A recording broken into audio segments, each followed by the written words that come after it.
Did you eat some cake the weekend? Nice bit of cake?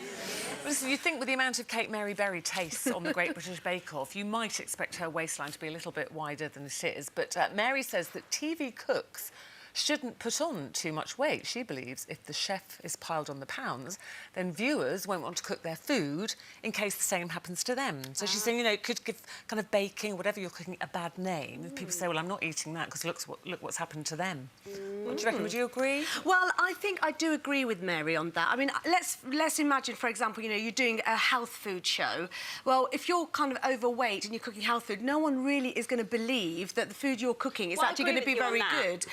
And I know that Cy King from the Hairy Bikers, he completely disagrees with Mary. He goes, actually, I don't think people really take notice. But I am with Mary. I do think people do take notice of it. No, I think they do on health shows. If you're saying you should eat healthy to do this, then I think you should practice what you preach.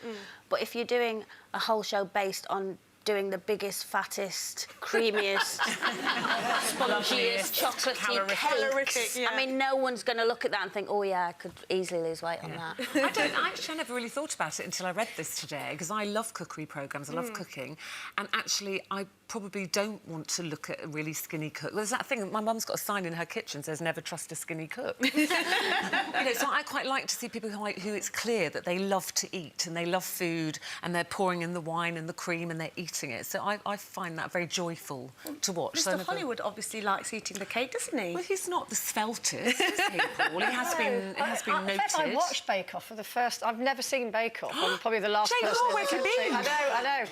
And I watched the one leading to the semi-final, and I kept thinking, how does Mary Berry stay so thin? Because there she is, shoveling it all in. But apparently she says that at the weekend she moderates and only has soup for lunch on set and blah.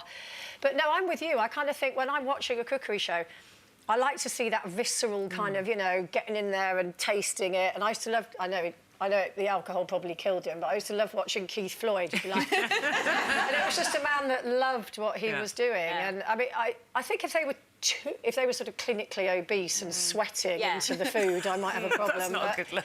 But other than that, Well, Nigella, you see, she's very voluptuous. I mean, a lot of men watch Nigella not because they like to cook, they just like to watch Nigella eat. But it's interesting, isn't it? Because the female cooks, if they're overweight, then everybody focuses on them. We've got a lot of male cooks overweight, and nobody seems to really, you know, they're like part of the job. Yeah, it's fine. So it's quite interesting. Well, I have to say, cake certainly suits Mary Berry, doesn't it? If she can eat it, I think we could all have a go.